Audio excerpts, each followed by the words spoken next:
ஆமா அந்த காலத்துல அக்காவை கல்யாணம் பண்ணி கொடுத்துருப்பாங்க. ஆமா அண்ணாச்சி புருஷனை கொண்டு தம்புக்குள்ள வச்சு சிங்கு போட்டு பூசிட்டான். மாப்பிள்ளை சேர்ந்தவளா இருப்பான். யாரை பார்த்து என்ன வார்த்தை சொல்ற?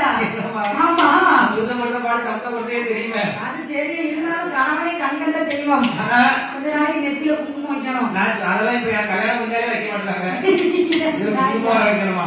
ஆமா சொல்லுத கேளு. ஆமா அந்த காலத்துல அக்காவை கல்யாணம் பண்ணி கொடுத்துருக்கோம். ஆமா அக்கா பிரசவத்துக்கு ஏழு காலத்துக்கு அம்மா வீட்டுக்கு போயிருப்பாங்க. நம்ம வீட்டுக்காரர் கஷ்டப்படுறாரு, ஆமா அவருக்கு ஒத்தாசையா உதவியா இருக்கட்டும் இருக்கட்டும் அப்படின்னு தங்கச்சியே விட்டுட்டு போவாங்க. அத்தானுக்கு ஒத்தாசியா குழந்தையால விட்டுட்டு போவாங்க. விட்டுட்டு போவாங்க. ஆமா அப்போ அந்த அம்மா பேர்காலம் முடிஞ்சு 7 மாதம் வளகாப்பு போட்டு பேர்காலம் முடிஞ்சு வீட்டுல அம்மா அப்பா பிரசவம் இல்லாம தெரியும் பார்த்து ஆமா உடலை தேடி வீட்டுக்கு அனுப்புறதுக்கு 8 மாசம் ஆயிருப்பாரு. ஆயிரம் அந்த அம்மாவுக்கு 7 மாசத்துல வளகாப்பு போட்டு தங்கச்சி வந்துருவாங்க பேர்காலத்துக்கு. ஆமா அக்கா தங்கச்சி அந்த காலத்துல ஒத்துமையா இருந்திருக்காங்க. அப்படி இருந்திருக்காங்கல்ல. அக்காவும் தங்கச்சி எத்தனை பேர் கட்டி இருந்து 2 முறை அடிச்சு வாழ்ந்துருக்காங்க தெரியுமா? இருக்காங்கய்யா, நீ இருக்காங்கய்யா. இப்ப அப்படியா? எங்க ஊர்ல ஒரு தாத்தா 2 பாட்டியோட நீ இருக்காரு. நான் சொல்ல கேளு. ஆமா இப்ப அக்காவுக்கு ஆமா 5 வருஷத்துக்கு முன்னாடி கல்யாணம் ஆயிருக்கும். ஆயிருக்கும். அப்போ இருக்க விலைக்கு 20 பவுன் நகை போட்டுருப்பாங்க.